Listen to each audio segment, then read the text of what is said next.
ఏ మాటలైతే మీ పిల్లలకు తెలియచేయాలి అని కోరుకుంటున్నారు, ఆ మాటలన్నిటిని కూడా మీరు నా నోట ఉంచి మీ మాటలు వినిపించుటకు తగిన జ్ఞాన వివేకంలో మీరు మాకు ప్రసాదించమని కోరుకుంటూ, వింటున్న మీ పిల్లలందరూ కూడా నా మాటగా కాక మీ మాటగా స్వీకరించలేటువంటి మంచి మనస్సును మీ పిల్లలకు మీరు ప్రసాదించండి.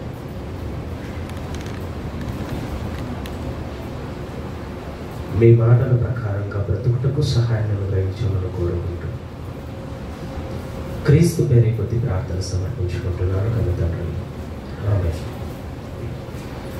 ప్రేమైనటువంటి దేవుడు పిల్లారా, మన ప్రభువు రక్షకుడైనటువంటి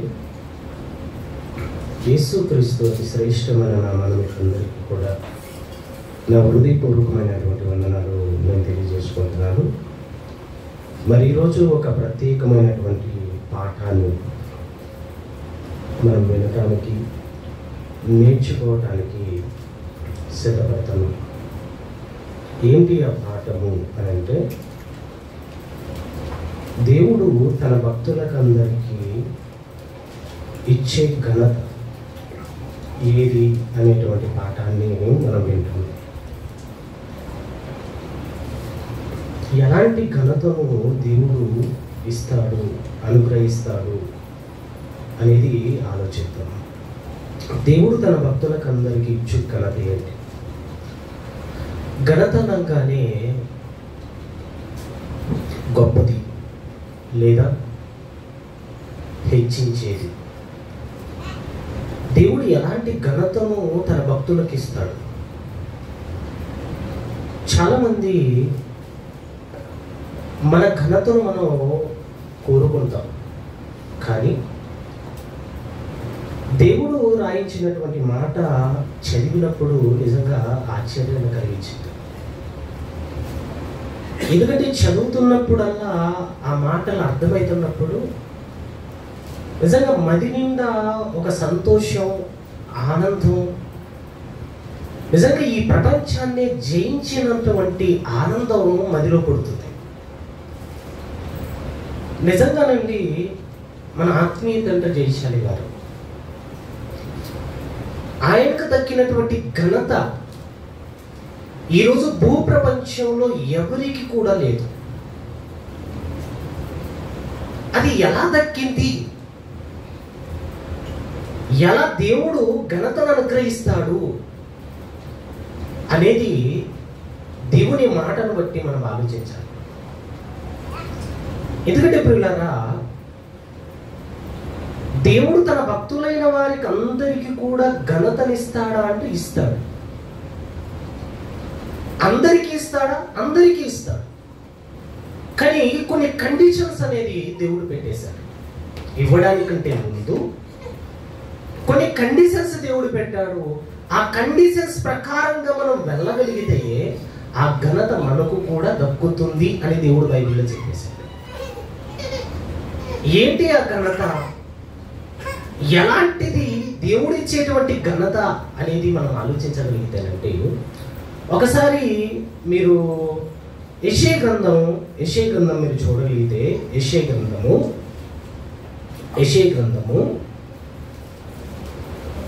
దానికంటే ముందుగా ఇర్మియా గ్రంథం చదువుకుందాం. ఒకసారి ఇర్మియా గ్రంథం మీరు చూడగలిగితే, ఇర్మియా గ్రంథము మొదటి అధ్యాయము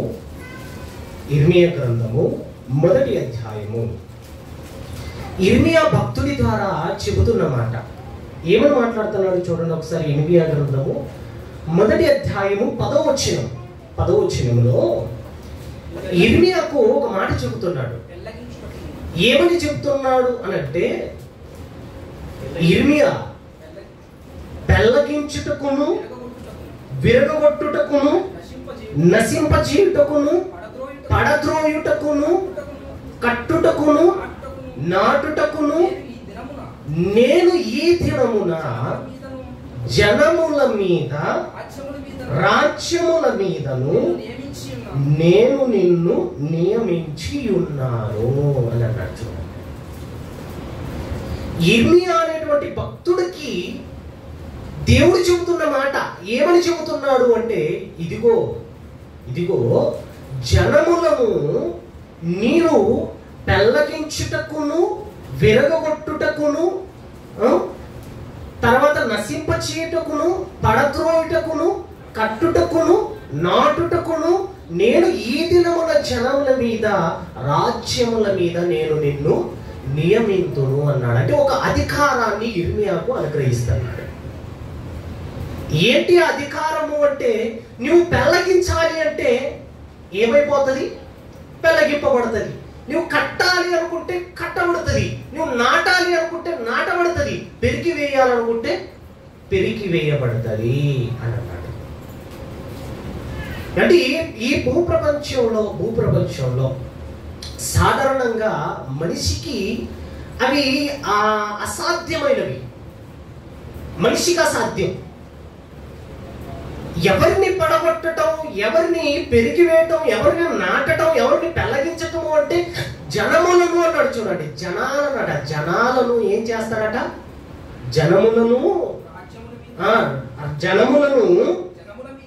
పెళ్ళగించుటకును, వెరగొట్టుటకును, నశింపచేయుటకును, పడద్రోయుటకును, కట్టుటకును, నాటుటకును నేను ఈ దినమున జనముల మీదను, రాజ్యముల మీదను నేను నిన్ను నియమింతును అని అన్నాడు. ఇది ఎవరి వల్ల సాధ్యమవుతుంది? జనాలను పడగొట్టడం అన్నా, జనాలను నిలబెట్టడం కానీ, జనాలను పెరిగివేయటం కానీ, జనాలను నాటడం కానీ, ఈ జనాల మీద అధికారం ఎవరికి ఇచ్చాడట? ఇర్మియాకు అనుగ్రహించాడట. అది ఎలా అనుగ్రహించాడో చూడండి. ఎలా అనుగ్రహించాడో దేవుడు భక్తులకు ఇచ్చేటువంటి ఘనత ఎలాంటిదో మీరు చూడగలుగుతారంటే, నిజంగా మనం ఇప్పుడు చెప్పబోతున్నటువంటి మాట ఇది నిజంగా ఎంత వాస్తవమైనదో మన కళ్ళకు కట్టినట్టుగా మన ఆత్మీయ తండ్రి జీవితం మన కళ్ళకు కనబడుతుంది. ఎందుకంటే 7వ వచనంలోనే మాట్లాడాడు కదా. 9వ వచనంలో ఏమని మాట్లాడాడు చూడండి. 9వ వచనంలో, అప్పుడు యెహోవా చేయి చాపి నా నోరు ముట్టి ఇలాగు సెలవిచ్చెను, ఇదిగో నేను నీ నోట నా మాటలు ఉంచి ఉన్నాను అని అన్నాడు. చూడండి, ఏది ఉంచాడట దేవుడు ఇర్మియా నోట? దేవుని మాట ఉంచాడు. ఆ మాట జనాలను ఏం చేస్తుందట? పెరిగి వేస్తుంది, జనాలను పడగొడుతుంది, అది నిలబెడుతుంది, నాటుతుంది, కట్టుతుంది, ఈ నశింపజేస్తుంది అని ఎవరి ఇర్మియాకు చెబుతున్నాడు. చూడండి, అదంతా దేని ద్వారా జరుగుతుందట? దేని ద్వారా జరుగుతుందట? దేవుని మాట ద్వారా. దేవుని మాట ద్వారా. ఎందుకంటే దేవుని మాట ద్వారా దేవుడు ఒక అధికారాన్ని ఇర్మియాకి ఇస్తూ, ఆ మాట ద్వారా ఎందుకు అలా చేయించగలుగుతున్నాడు అంటే, మనం ఉన్నటువంటి రాజ్యం ఈ లోక సంబంధమైన రాజ్యం మనది కాదు. ఎందుకంటే ఆ అధికారం ఎవరికి ఉంటుంది? రాజులకు ఉంటుంది. ఆ శాసనాలు ఎవరు చేయగలరు? రాజులు చేయగలరు. ఒకరిని రాజ్యంలో నిలబెట్టాలన్నా, ఒకరి రాజ్యంలో నుంచి ఎవరిని పడగొట్టాలి, త్రోలివేయాలి అన్నా ఆ అధికారం అంతా ఎవరికి ఉంటుంది అంటే రాజుకుంటది. రాజుకు. అందుకే రాజు అనగానే చూడండి, వాళ్ళకు ఒక కిరీటం, ఒక సింహాసనం, అలాగే ఒక చేతికి రాజదండం ఉంటుంది. రాజదండం. ఈ రాజదండం చేతిలో ఉన్నప్పుడు అతనుకున్న అధికారం వేరు. ఎందుకంటే రాజ్యంలో ఏం చేయాలన్నా, రాజ్యంలో ఒకటి నివసించాలన్నా, రాజ్యం నుంచి ఒకటి వెళ్ళగొట్టబడాలన్నా ఆ రాజ్యాధికారాన్ని బట్టే జరుగుతుంటాయి. ఈరోజు కనపడనటువంటి ఒక రాజ్యాన్ని క్రీస్తు స్థాపించాడు. అదే క్రీస్తు సామ్రాజ్యం. అది కంటికి కనపడదు. కనపడుతుంది చెప్పండి ఎవరికైనా చూడండి. క్రీస్తు ఏమన్నాడు? పిలాతు దగ్గరికి తీసుకెళ్ళినప్పుడు పిలాతు నిలబెట్టి నువ్వు రాజువా అని అడిగినప్పుడు యేసుక్రీస్తు మాట్లాడిన మాట మనకందరికీ తెలిసి ఏమని చెప్పాడు? అవును, నీవు అన్నట్టే నేను రాజునే. నేను రాజును కాదయ్యా, అందరూ పాటలు పాడమంటున్నారు, 2వ రాకల్లో నేను రాజుగా వస్తానని చెప్పలా. ఏమని చెప్పాడు? నీవన్నట్టు నేను రాజుని అన్నాడు. రాజు అంటే ఏంటి? అసలు ఒంటి మీద సరిగా బట్టలు లేవు, తల తల మీద కిరీటం లేదు, చేతిలో రాజదండం లేదు, నీకంటూ ఒక సింహాసనం లేదు, నీకంటూ ఒక అంతఃపురం లేదు, నీకంటూ రాజ్యాల ఎల్లలు లేవు, హద్దులు లేవు. ఇక నీవెక్కడి రాజు అని ఆశ్చర్యపోయాడు పిలాతు. కానీ యేసు మాట్లాడిన మాట ఏంటో తెలుసా? నా రాజ్యము ఈ లోక సంబంధమైనది కాదు అని అనేసాడు. ఈ లోక సంబంధమైనది కాదు. కానీ పరిపాలన మాత్రం ఎవరు జరిగిస్తున్నారు? పరిపాలన మాత్రం క్రీస్తు జరిగిస్తున్న పరిపాలన కిందే నేటి ప్రపంచ రాజ్యాలన్నీ కూడా ఉన్నాయి. అది ఎలా సాధ్యమవుతుంది? దేని వల్ల సాధ్యమవుతుంది అంటేనండి, దేవుని మాట వలన. అందుకన్నాడు ఇర్మియా, నా మాటలు నీ నోట ఉంచి ఉన్నాను, అవి ఒకరిని పెళ్ళగించాలంటే పెళ్ళగింపబడతాయి, ఒకరిని విరగొట్టాలంటే విరగొట్టబడతాయి. అవి నాటాలన్నా పెరిగివేయబడాలన్నా జనముల మీద, రాజ్యముల మీద అధికారం ఎవరికి ఇచ్చారంటున్నాడు? ఇర్మియా అనేటువంటి భక్తుడికి ఇచ్చాను అన్నాడు. ఇర్మియా అనేటువంటి భక్తుడికి. ఈరోజు మనమందరం కూడా రాజులమా కాదు చెప్పండి. రాజులమే. మరి ఏది కిరీటం? ఏది రాజదండం? ఏది ఆ సింహాసనం? ఏది ఎల్లలేది? అంతఃపురం ఉండాలి, అంతఃపురం కూడా లేదే మనకు. మరి ఎలా రాజులు? నిజంగానండి, ఇది లోకానికి ఒక ఆశ్చర్యంగా కనిపించవచ్చు, కానీ వాస్తవం ఇదే. పేతురు రాసిన మొదటి పత్రికలో 2వ అధ్యాయం 9వ వచనంలో ఏమని చెప్పాడు చూడండి.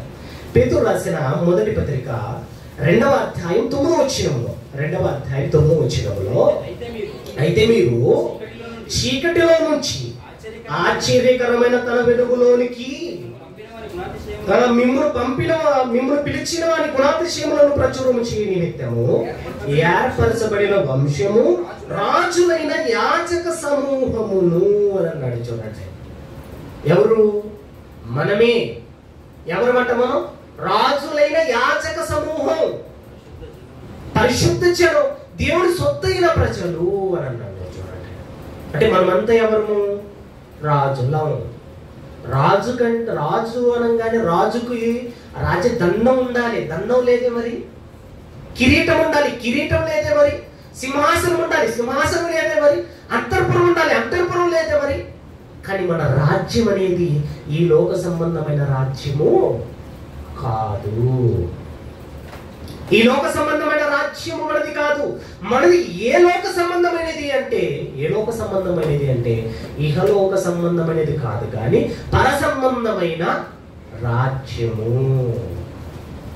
ఇందులో రాజువు నీవే, ఇందులో యాజకుడివు నీవే, ఇందులో పరిశుద్ధ జనము నీవే, ఇందులో దేవుని సొత్తైన ప్రజలు కూడా నీవే. కానీ ఇంతగా రాజ్యంలో ఉన్నటువంటి నీకు దేవుడు ఎలా నీకు ఘనతనిస్తాడు? భక్తుడిగా బ్రతకాలి నువ్వు. మరలా భక్తుడిగా బ్రతికితేనట భక్తుడికి దేవుడిచ్చేటువంటి ఘనత ఏంటో మీకు అర్థం కావాలి. ఎలాంటి ఘనతనిస్తాడు చెప్పండి? ఎలాంటి ఘనతనిస్తాడు? అది మనం కష్టపడి చెడిపోయిన తర్వాత పరలోకం ఇస్తాడు, అది ఓకేనండి, ఓకే. కానీ భూమి మీద ఉండగానే దేవుడు ఒక ఘనతను మనిషికి ప్రసాదిస్తున్నాడు.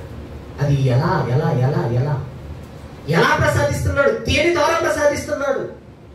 ఇది మనకు అర్థం కావాలి. ఎందుకంటే ఒక చక్కటి మాట, మీరు కీర్తన గ్రంథానికి మీరు వెళ్ళండి ఒకసారి. కీర్తన గ్రంథం మీరు చూడగలిగితే, కీర్తన గ్రంథము 149వ అధ్యాయం, కీర్తన గ్రంథము చివరి అధ్యాయం చూడండి ఒకసారి. చివరి అధ్యాయము, కీర్తన గ్రంథము చివరి అధ్యాయము 149వ అధ్యాయము 4వ వచనం చూడండి ఒకసారి. 4వ వచనం నుంచి చదవండి ఒకసారి. భక్తుడైనటువంటి దావీదు మాట్లాడుతున్నాడు. కీర్తన రాస్తూ ఏమని రాశాడో చూడండి. యెహోవా తన ప్రజల యందు ప్రీతి గలవాడు అని అన్నాడు. చూడండి, తన ప్రజలంటే తనకి ఏంటట? ప్రీతి, ప్రేమ, లవ్ అంటారు దాన్ని, ఇష్టం. ఎవరంటే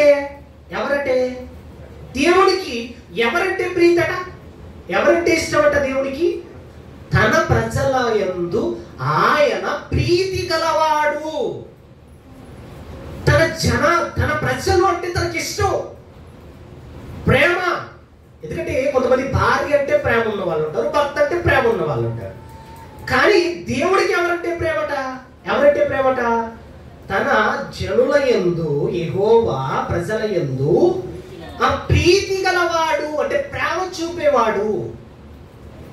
తన ప్రజగా ఉండాలి, తన భక్తుడిగా ఉండాలి, తన సేవకుడిగా ఉండాలి. చాలా ప్రేమ చూపేవాడట ఆ ప్రీతి గలవాడు.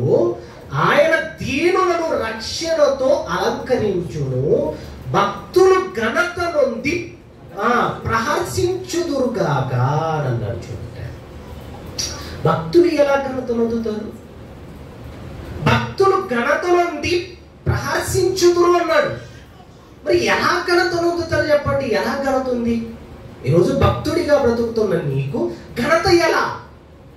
నీవు భక్తుడు అనటానికి దేవుడు భక్తుడు అని ఒకవేళ అనుకుంటే దేవుడు ఇచ్చే ఘనత ఎలా ఉంటుందో ఒకసారి చూడండి. భక్తులైన వారు ఘనత నుండి ఏమైతారట? ప్రహర్షించుదురు. వారు సంతోషకరుతులై తమ పడకల మీద ఉత్సాహగానము చేయుదురుగాక, వారి నోట దేవుడికి చేయబడు ఉత్సాహ స్తోత్రములున్నవి అన్నాడు. చూడండి, ఎవరి నోటట? భక్తులైన వారు ఘనత నొందుతారు అని అన్నాడు. ఘనత నొంది వాళ్ళ పడకల మీద వాళ్ళు ఏం చేస్తారట? సంతోషభరితులై ఉంటారు అని చెబుతూ వారి నోట దేవుడికి అర్పించే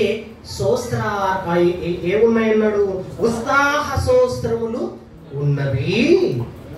అన్యజనులకును ప్రతిదండన చేయుటకును, ప్రజలను శిక్షించుటకును, గొలుసులతో వారి రాజులను, ఇనుప సంఖ్యలతో వారి గనులను బంధించుటకును, విధింపబడిన తీర్పు వారి మీద నడుపుటకును వారి చేతిలో రెండంచుల గల ఖడ్గమున్నది. ఆయన భక్తులందరికీ ఘనత ఇదే అని అన్నారు. చూడండి, ఎలా ఇచ్చారట? ఘనత ఎలా ఇచ్చారట? నీకు ఘనత ఎలా ఇచ్చారో తెలుసా? ఇదిగో దేవుని మాట చేత లోకానికి, అన్ని జనులకు తీర్పు తీర్చేటువంటి ఘనతను ఎవరికి ఇచ్చాడు చెప్పండి. చదవండి ఒకసారి 6వ వచనం నుంచి. వారి నోట దేవునికి చేయబడు ఆ ఉత్సాహ స్తోత్రములున్నవి, అన్యజనులకు ప్రతిదండన చేయుటకును, ప్రజలను శిక్షించుటకును, గొలుసులతో వారి రాజులను, ఇనుప సంఖ్యలతో వారి గనులను బంధించుటకును, విధింపబడిన తీర్పు వారి మీద నడుపుటకును వారి చేతిలో రెండంచుల గల ఖడ్గమున్నది.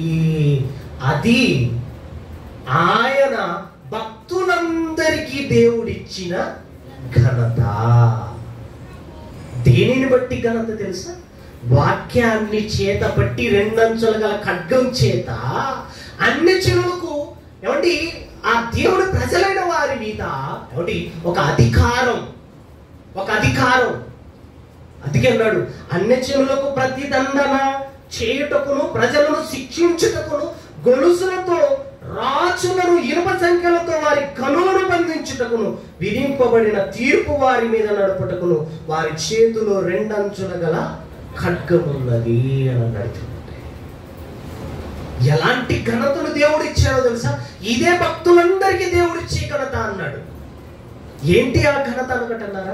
ఇదిగో రెండంచుల గల ఖడ్గాన్ని చేతపట్టుకొని అన్యజనులకు కలగబోయే ప్రతిదండన, అలాగే ప్రజలందరికీ విధింపబోవు శిక్ష ఏదైతే ఉందో, దేవుడు విధించిన తీర్పు వాళ్ళ మీద నడపడానికి అధికారం ఎవరికి ఇచ్చాడట?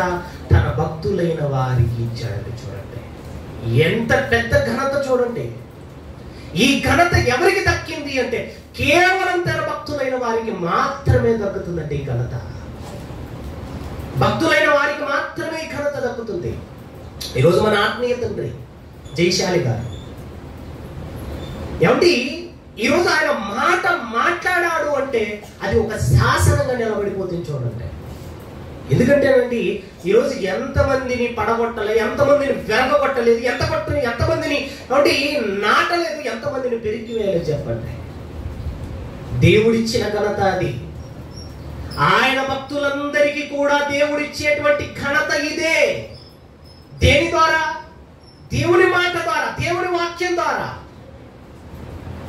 ఈరోజు తండ్రి గారు ఒక మాట మాట్లాడారంటే అంతేనండి, వాడు మంచోడని మాట్లాడా, అయిపోయింది. వాడి జీవితం నాటికి వృద్ధి పొందుతుంది. వాడు చెడ్డోడు, దేవుడికి వ్యతిరేకి అని మాట్లాడా, వాడి జీవితం అక్కడికి ఏమైపోతుంది? అణిచివేయబడుతుంది. దేవుడిచ్చిన ఘనత ఎలా ఉందో చూడండి.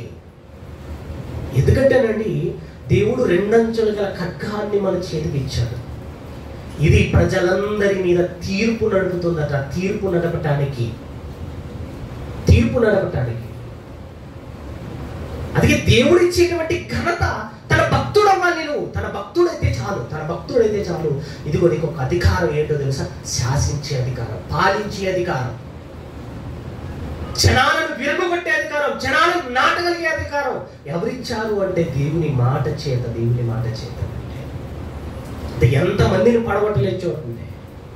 ఎంతమందిని స్టీఫెన్ కింగ్ అని, అహ్మద్ దీదాత్ అని ఎంతమంది లేరు చూడండి. జైశాలి గారి తార తలపడి నేల రాలిన ఎంతో మంది ఉన్నారు. శాస్త్రవేత్తలను సహితం వదిలిపెట్టలేదు తెలుసా? శాస్త్రవేత్తలు సహితం. ఆయన మాట్లాడుతూ ఒక మాట మాట్లాడాడు, శాస్త్రవేత్తలంతా కూడా నా ఎడమ కాలి కింద నేను తొక్కి పడేస్తానన్నాడు జైశాలి గారు. ఎందుకు? ఆయనకి ఇచ్చిన అధికారం. దేని ద్వారా? దేవుడు ఆయనకి ఇచ్చినటువంటి ఘనత. ఈ భూప్రపంచంలో ఎవరినైనా చూడండి, నేడు 21వ శతాబ్దంలో మీరు ఎవరిని చూసినా కూడా ఆయనకున్నటువంటి అధికారం, ఆయన విరగొట్టినటువంటి జనం ఎంతమంది లేరు చూడండి ఒకసారి. ఆయనకు అధికారం అలాంటిది. ఈరోజు మనం ఎవరు చెప్పండి? ఆయన బర్త్డే అయితే మనం జరుపుకోవడానికి ఎవరు? ఆయనకి దేవుడు ఇచ్చిన ఘనత అది. ఈరోజు నీ బర్త్డే నీ కుటుంబం జరుపుకుంటుంది, నా బర్త్డే నా కుటుంబం నా బంధువులతో నేను జరుపుకోవచ్చు. కానీ ఆయన బర్త్డే ప్రపంచవ్యాప్తంగా ఎవరికుంది ఆ ఘనత? ఎవరికుంది? ఎవరికైనా ఉందా? ఈరోజు ప్రతి ఒక్కరు చూడండి, ఎవరైనా మన పిల్లలు మాత్రమే మనల్ని తండ్రి అంటారు, అంతే కదా? పోనీ నీ తమ్ముడి పిల్లలు కానీ నీ అన్న పిల్లలు కానీ నాయన తండ్రి అనొచ్చు. కానీ ప్రపంచంలో ఉన్న వాళ్ళంతా కూడా, ముసలి వాళ్ళు మొదలుకొని మధ్య వయసు కలిగిన వాళ్ళంతా ఏమో చెప్తుంటారు చూడండి. అంటే డాడీతో సమాన వయస్కులైన వాళ్ళు కూడా డాడీని ఏమంటారట? తండ్రి. ఏంటి ఆ ఘనత? ఎక్కడి నుంచి వచ్చింది ఆ ఘనత? ఎలా సాధించగలిగాడు ఆ ఘనత? సామెతల గ్రంథం చూడండి ఒకసారి. సామెతల గ్రంథం ఇది చూడగలిగితే, సామెతల గ్రంథము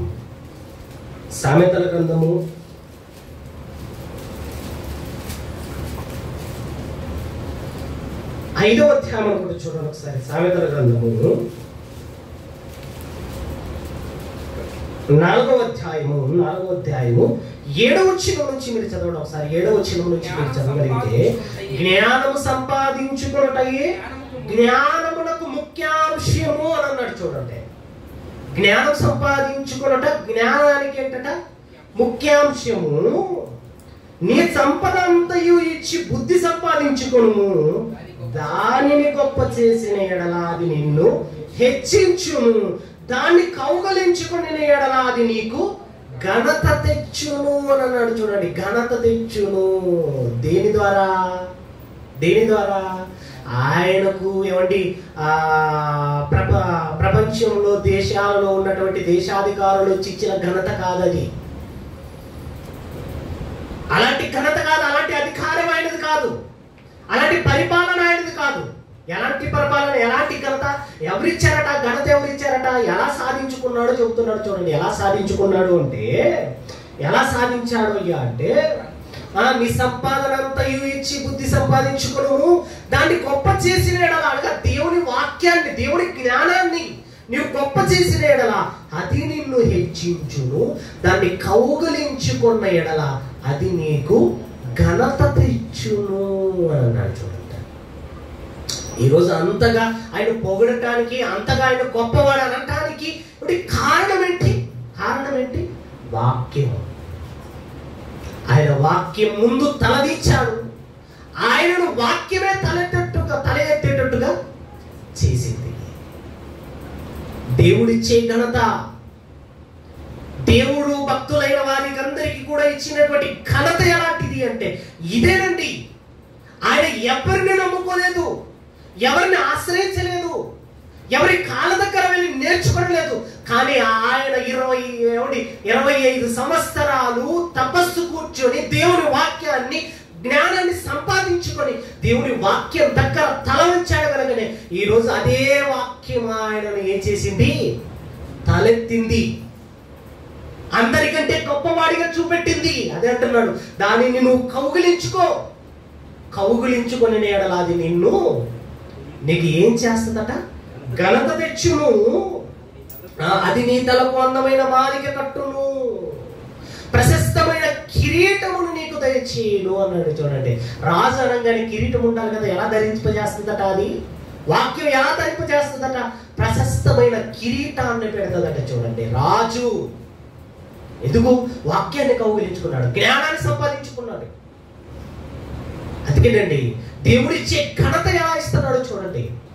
దేవుని వాక్యం ద్వారా ఇదిగో 2 అంచుల ఖడ్గాన్ని చేత పట్టుకొని ప్రజలను శాసించి ప్రజలపై తీర్పు నడపడానికి. అందుకే అన్నాడు, ఏమన్నాడు తెలుసా? కొరింథీయులకు రాసిన మొదటి పత్రిక 2వ పత్రిక 6వ అధ్యాయం 2వ వచనం చూడండి ఒకసారి. కొరింథీయులకు రాసిన 2వ పత్రిక 6వ అధ్యాయం 2వ వచనం నుంచి మీరు చూడగలిగితే 6వ అధ్యాయం 2వ వచనంలో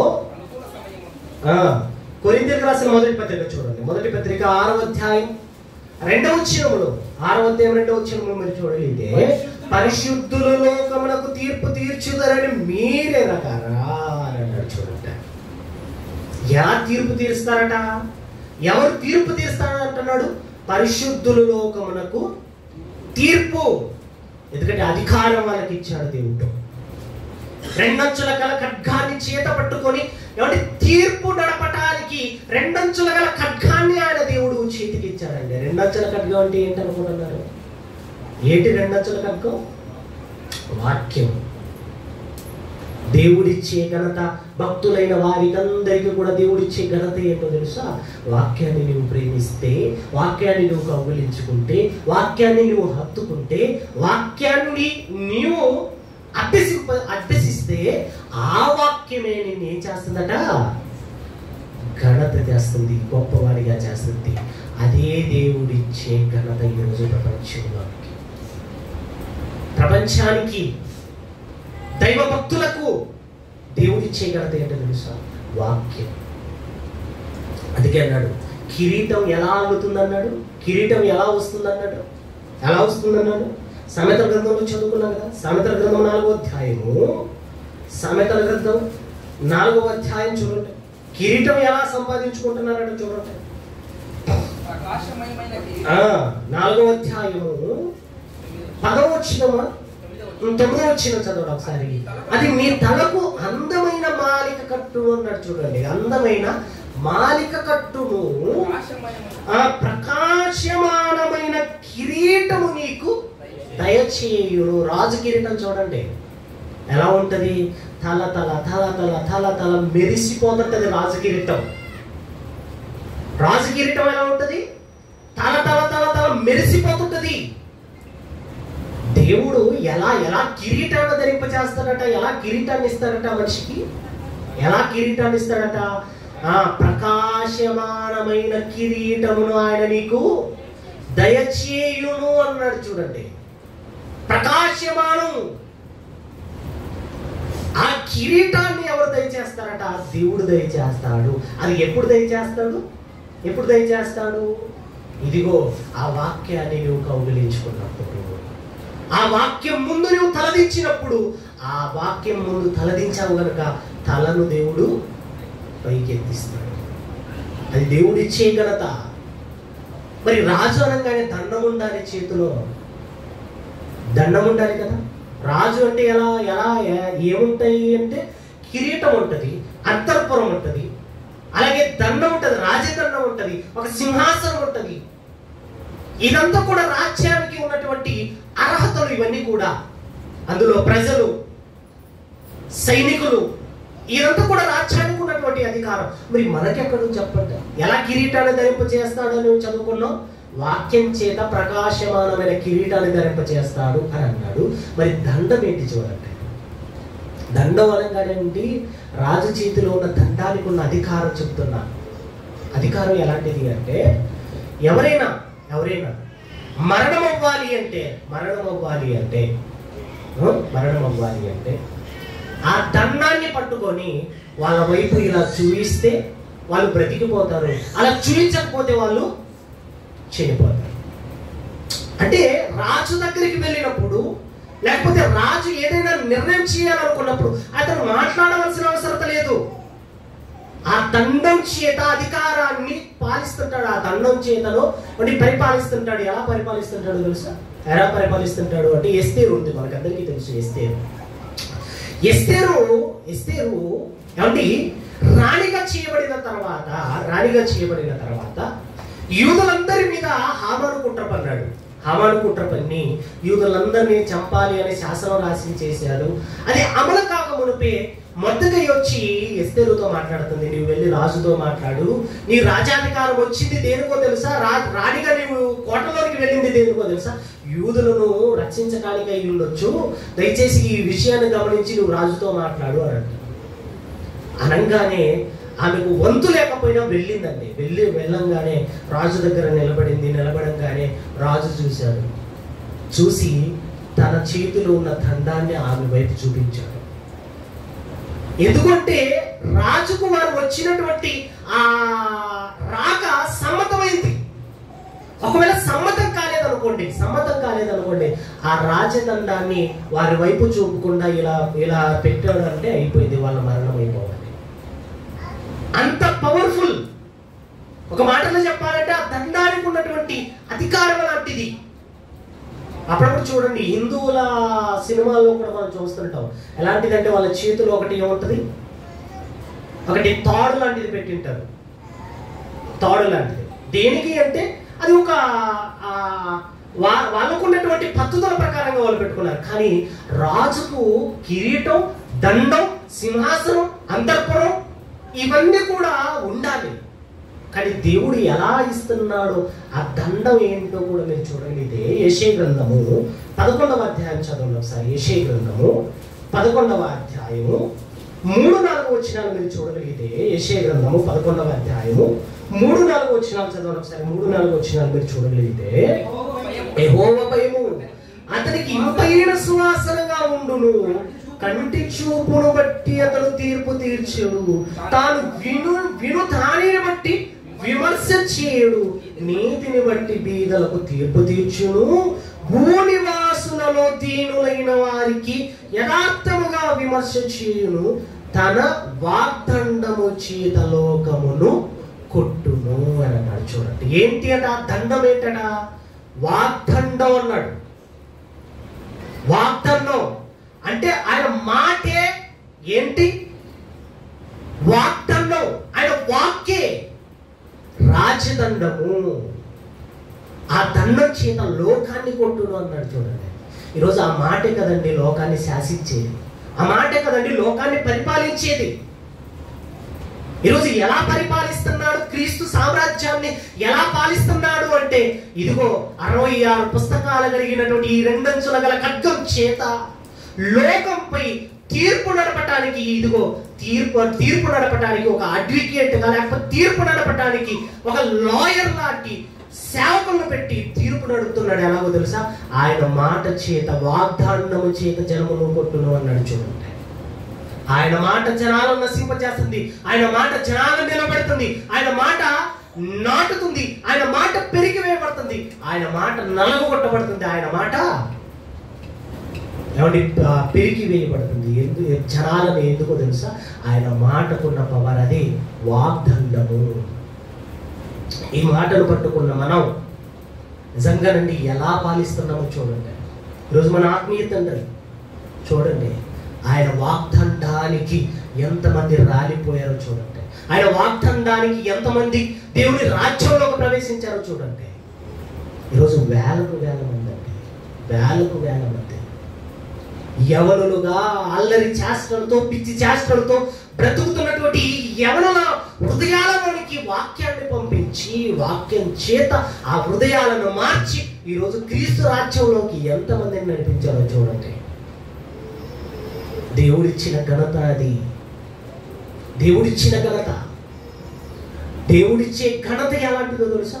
ఏమంటే లోకాన్ని పాలించే ఘనత అంటే తన వాగ్దానం చేత లోకాన్ని కొట్టే ఘనత. అందుకే వాక్యం చేతే నశింపజేస్తున్నాడట, వాక్యం చేతే నలగొడుతున్నాడట. అది ఎలాంటి వారికి ఇస్తున్నాడో కూడా ప్రకటన గ్రంథం మీరు చూడండి. మరలా ప్రకటన గ్రంథానికి మీరు వెళ్తే, ప్రకటన గ్రంథం ముగించేస్తానండి త్వరగా. ప్రకటన గ్రంథము 4వ అధ్యాయం చూడండి ఒకసారి. ప్రకటన గ్రంథము 4వ అధ్యాయము, క్షమించండి 2వ అధ్యాయము 26, 27 వచ్చాను చదవండి ఒకసారి. 26, 27 వచ్చిన మీరు చూడండి. నేను నా తండ్రి వలన అధికారం పొందినట్టు జయించుచు అంతము వరకు నా క్రియలను జాగ్రత్తగా చేయువానికి జనుల మీద అధికారము ఇచ్చేదను అని అన్నాడు. చూడండి, ఎవరికి ఇస్తాడట అధికారం? ఎవరికి ఇస్తాడట అధికారం? ఎవరికి ఇస్తాడట? జయించుచు అంతము వరకు నా క్రియలను జాగ్రత్తగా చేయువానికి అన్నాడు. చూడండి, ఎవరికి ఇస్తాడట ఘనత? ఎవరికి ఇస్తాడట? ఎవరికి ఇస్తాడన్నాడు? అంతము వరకు నా క్రియలను జాగ్రత్తగా చేయవానికి అన్నాడు. చూడండి, చేయవానికి అన్న దగ్గర ఒక అంకె ఉంది. ఏంటి? 5వ అంకె ఉంది. ఆయన జయించటం అంటే, చేయటం అంటే ఏంటో తెలుసా? జాగ్రత్తగా చేయవానికి అంటే దానికి అర్థం ఏంటో తెలుసా? ఆయన మాటలు కైకొనువానికి.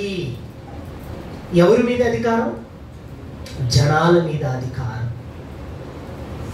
ఎందుకు ఇవ్వబడుతుంది ఆ అధికారం అంటే? ఎందుకు ఇవ్వబడుతుంది అంటే, ఇదిగో రాజ్యాధికారాన్ని దేవుడు వారి చేతికిస్తున్నాడు. ఎందుకు అంటే, అంతం వరకు వాడు జయించుచు నా క్రియలను జాగ్రత్తగా చేయవానికి అంటే దేవుని మాట పాటించేవానికి ఏమిస్తాడు? అధికారం ఇస్తాడు. అధికారం ఇస్తూ రాజ్యాలను ఏలేటువంటి అధికారాన్ని దేవుడు అనుగ్రహిస్తున్నాడు. అది ఎవరి ద్వారా? దేవుని మాట ద్వారా. అది చెబుతున్నాడు కదా. ఎవరు మాట్లాడాడు? నేను నా తండ్రి వల్ల అధికారం పొందినట్టు జయించుచు అంతము వరకు నా క్రియలు జాగ్రత్తగా చేయవానికి జనముల మీద అధికారం ఇచ్చేదును, అతడు ఇనుప దండముతో వారిని ఏలును అన్నాడు. చూడండి, పాలిస్తాడట. ఎలా పాలిస్తాడు? ఇనుప దండం. ఇనుప దండంతో. ఇనుప దండం అంటే ఏంటి? ఇనుప దండం అంటే రాజుకు ఒక దండం ఉంటుంది, కానీ పరిశుద్ధుడికి కూడా తన భక్తుడైన వారికి కూడా ఒక దండాన్ని దేవుడు ఇచ్చాడు. అదే వాగ్దండం చేత లోకాన్ని కొట్టుడు అన్నాడు, ఇనుప దండం అన్నాడు. అంటే ఏమంటే బలమైనది అని దానికి అర్థం. ఇనుప దండంతో వారిని కొట్టును అని చెబుతూ వారిని ఏలును, వారు కుమ్మరి వారి పాత్ర వలె పగలగొట్టబడుతురు, మరియు అతనికి వేగో చుక్కనిచ్చేదను, సంగములతో ఆత్మ చెప్పుచున్న మాట చెవిగలవాడు వినుగాక అని అన్నాడు. చూడండి, దేవుని వాక్యాన్ని నేర్చుకోండి, వాటిని గైకొంటేనట ఆయన భక్తులకు దేవుడు ఇచ్చే ఘనత ఏంటో తెలుసా? వాక్యం చేత అంటే పాలించటం, వాక్యం చేత లోకాన్ని శాసించటం. ఈ ఘనత ఎవరికి ఇచ్చాడు? జయశాలి శ్రీ పేరు సుందరరావు గారికి ఇచ్చాడు. అందుకే వాక్యం చేత పాలిస్తున్నాడు. వాక్యం చేత ఏమండి కుమ్మరి వాడి పాత్రను పగలగొట్టినట్టుగా పగలగొడుతున్నాడు. ఏంటో తెలుసా? దుష్టులైన వారిని. అందుకేనండి దేవుడిచ్చే ఘనత గొప్పది. అందుకే యేసుక్రీస్తు కూడా ఘనత ఇచ్చాడట. ఎలాంటి ఘనత ఇచ్చాడో చూడండి, ఎలాంటి ఘనతని ఇచ్చాడో కూడా. ప్రకటన గ్రంథం 12వ అధ్యాయం మీరు చూడగలిగితే, ప్రకటన గ్రంథము 12వ అధ్యాయము, ప్రకటన గ్రంథం 12వ అధ్యాయము 4వ వచనం నుంచి 2వ వచనం నుంచి చదవండి ఒకసారి. 2వ వచనం నుంచి, ఆ గర్భావతి ప్రసవ వేదన పడుచు ఆ నొప్పులకు కేకలు వేయుచుండెను. అతడు పరలోకమందు ఇంకొక సూచన కనబడెను. ఇదిగో ఎర్రని మహాఘట సర్పము, దానికి 7 తలలు 10 కొమ్ములు ఉండెను.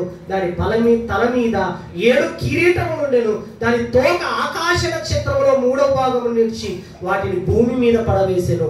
కననయ్యున్న ఆ స్త్రీ కనగానే ఆమె శిశువును మృంగివేయవలనని ఆకట సర్పము స్త్రీ ఎదుట నిలిచి ఉండెను.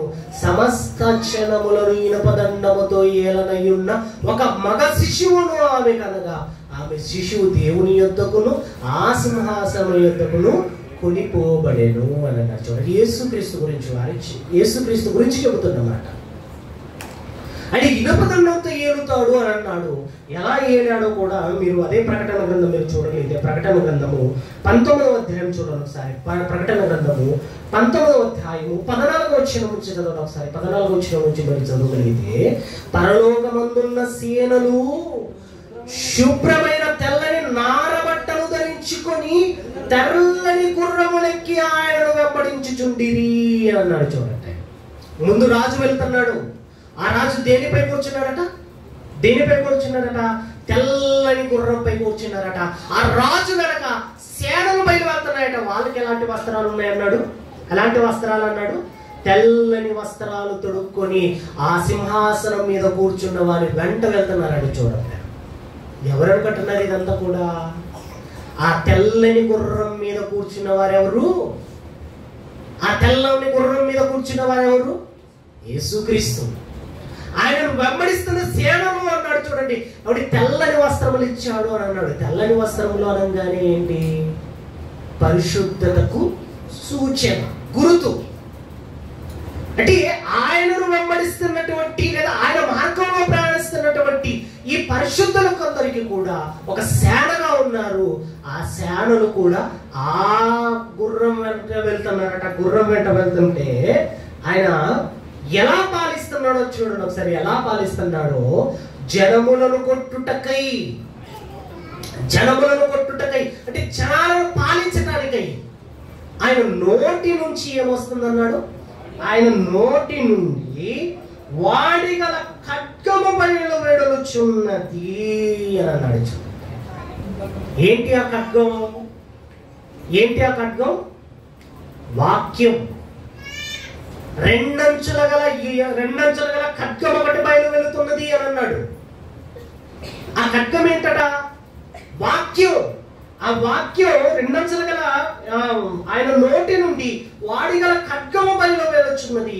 ఆయన ఇనుపదండముతో వారిని ఏలును అని అన్నాడు. చూడండి, ఎలా పాలిస్తున్నాడు? వాక్యం. అందుకే దేవుడిచ్చిన ఘనత ఏంటో తెలుసా? వాక్యం చేత జనములను పాలించే గొప్ప ఘనత ఎవరికి ఇచ్చాడు? వాక్యం చేత జనాలను శాసించే గొప్ప ఘనత ఎవరికి చెప్పండి. లోకంలో ఎవ్వడికి లేదు, కానీ ఒకే ఒక్కరికి ఉంది. అదే క్రైస్తవుడు అనబడిన వాడికి మాత్రమే. ఎంత గొప్ప ఘనత చూడండి. దేవుడిచ్చే ఘనత. ఇదేదో 5 ఏళ్ల ఉండి పరిపాలన కాదు ఈ పరిపాలన. 5 ఏళ్ల రాజ్యాధికారం కాదు ఈ రాజ్యాధికారం. ఎన్నేళ్ళో తెలుసా? యుగములు. క్రీస్తు 2వ రాకడ వచ్చేంత వరకు కూడా పాలించే అధికారం ఎవడికి ఇచ్చాడు? ఇదిగో క్రైస్తవుడు అన్న వాడికి, తన భక్తులైన వారికి దేవుడు ఇచ్చాడు. అదే దేవుడు ఇచ్చేటువంటి ఘనత ఒకనాడు జయశాలి శ్రీ పిడి సుందరరావు గారికి ఇచ్చాడు, ఒకనాడు ఇర్మియాకి ఇచ్చాడు, ఒకనాడు ఎందరో భక్తులకు ఇచ్చాడు. కానీ ఈరోజు ఆ దైవ భక్తుడిగా నీవు కొనసాగితే భవిష్యత్తులో నీకు కూడా దేవుడు ఇస్తాడు. అందుకే అన్నాడు, దైవ భక్తులైన వారికి అందరికీ ఘనత ఇదే అని అన్నాడు. ఆ ఘనత ఏంటో తెలుసా? వాక్యాన్ని చేతపట్టి జనములను పాలించేది. అందుకే వాక్యం చూడండి, జనాలను విరగొడుతుంది. అందుకన్నాడు ఇనుపదండము. ఎందుకో తెలుసా? పాలించేది. అందుకే ప్రేమ దేవుని పిల్లలు, దేవుడిచ్చే ఘనత ఒకసారి చూడండి. ఎలాంటి ఘనత తెలుసు? నీ వాక్యాన్ని గొప్ప చేస్తే, నీ వాక్యాన్ని కౌగిలించుకుంటే అది నీకు ఘనత ఇస్తుంది. ఎలాంటి ఘనత అంటే ఇదిగో జనములను పాలించే ఘనత. ఇక దీనికంటే గొప్పది ఏది చెప్పండి? దీనికంటే గొప్పది. అందుకేనండి శ్రేష్టమైనది, ప్రశస్తమైనది దేవుడిచ్చేది. అందుకే ఈ ఘనతను గురించి ఆలోచించండి. దేవుడిచ్చిన ఘనత ఏంటో తెలుసా? ఇదిగో సకల చెవులను పాలించే ఘనత. అది దేని ద్వారా? దేని ద్వారా? వాక్యం ద్వారా. అలా చెయ్యాలి అంటే అంతము వరకు ఏమై ఉండాలన్నాడు? అంతము వరకు సహిస్తూ జయించుతూ ఏం చేయాలన్నాడు? తన మాటను గైకొనాలి అని అన్నాడు. చూడండి, గైకొన్న వారికి ఇస్తాడు అని అన్నాడు. ఏంటి ఏమిస్తాడు చెప్పండి? దేవుడు ఏమిస్తాడు?